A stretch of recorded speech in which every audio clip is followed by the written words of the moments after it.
హాస్పిటల్లో అడ్మిట్ అయ్యాను. వదిలే స్కానింగ్ తీసారు. ఇంకా 6 నెలలకి మళ్ళీ స్కానింగ్ రాశారు. నా కడుపులో నొప్పేమో తగ్గట్లేదు, బాగా వస్తుంది. ఇంకా మా ఇంట్లో అన్నాను, నేను ఇదో హాస్పిటల్కి ఒకసారి వెళ్దాము, నాకు బాగా నొప్పిగా ఉందంటే వెళ్దాం ఉన్నాను. వెళ్తే వెళ్ళిన రోజే వాళ్ళు అడ్మిట్ అవ్వాల్సింది ఎమర్జెన్సీగా.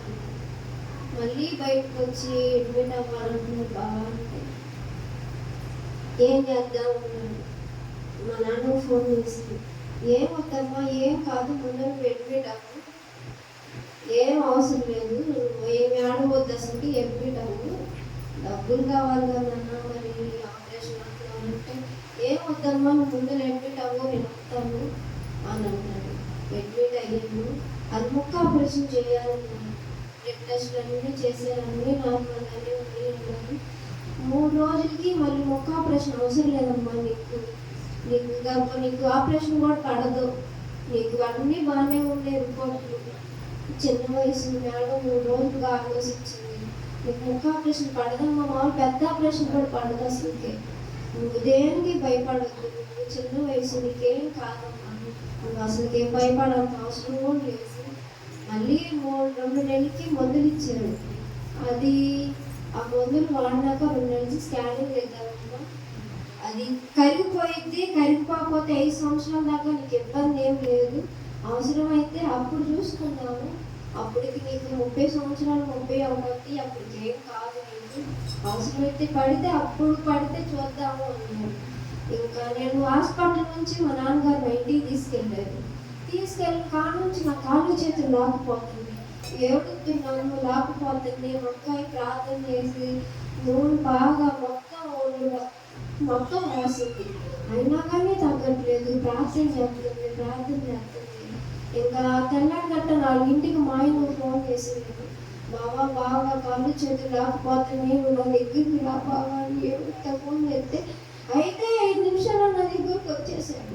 ఏం కాదమ్మా అని మొక్కాయి పెద్ద తోట దగ్గర రాదంటే, మొక్కాయి నా తలకాడ బైబుల్ పెట్టగానే ఆ పిల్లాడు ఉలికి పడ్డాడంట.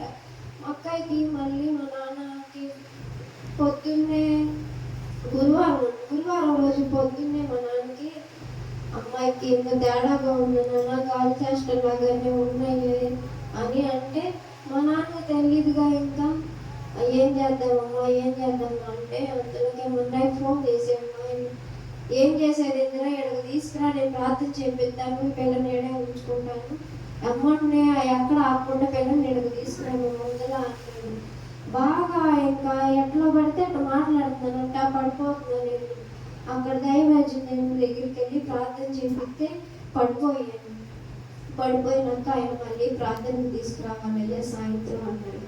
ఇంకా మా వదిన ఫోన్ చేసి, అబ్బాయి నువ్వు ముందు ఎక్కడికి తీసుకురారా, ఎక్కడ చూపిద్దాము, బట్టలు పెట్టుకుంటానండి, ఉంచుకుంటాను ఆ పిల్లలు నేను అని ఇంకా నన్ను ఇక్కడికి తీసుకొచ్చింది.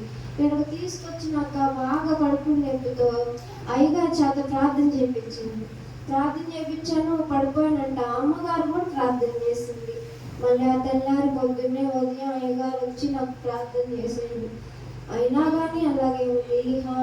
అమ్మగారు ఎక్కడికి ఊరు వెళ్ళిందన్నారు. అమ్మగారు వచ్చారు, అయ్యగారు వచ్చారు సాయంత్రం పూట. నాకైతే తెలియదు, నేనేం చేస్తానో నాకు తెలియదు. నా భర్త, నా వదిన చాలా బాధపడ్డారు. మా పెద్దమైతే ఏడ్చింది, ఏంది నా పిల్ల కెట్టుకుంది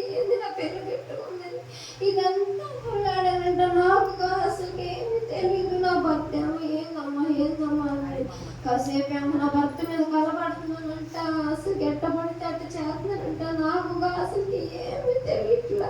బాబా నాకు చచ్చిపోతాడేమో, చచ్చిపోతా, నీకేం కాదు అని అన్నాడు.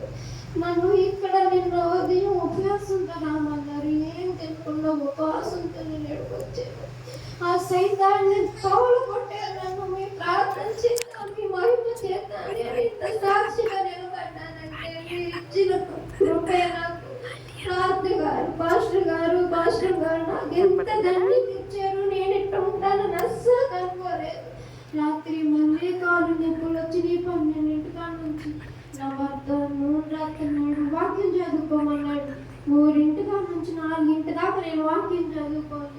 అప్పుడు నిద్రపోయానండి. ఇప్పుడు దాకా మళ్ళీ నాకేం ఇంత సాక్ష్యాన్ని నాకు ఆ దేవుడు ఇంత కృపను నాకు ఇస్తాడని నేను అస్సలు అనుకోలేదు. ఈ చిన్న సాక్ష్యం దేవుడు దీవించగలరు. ఆమేన్. హల్లెలూయా.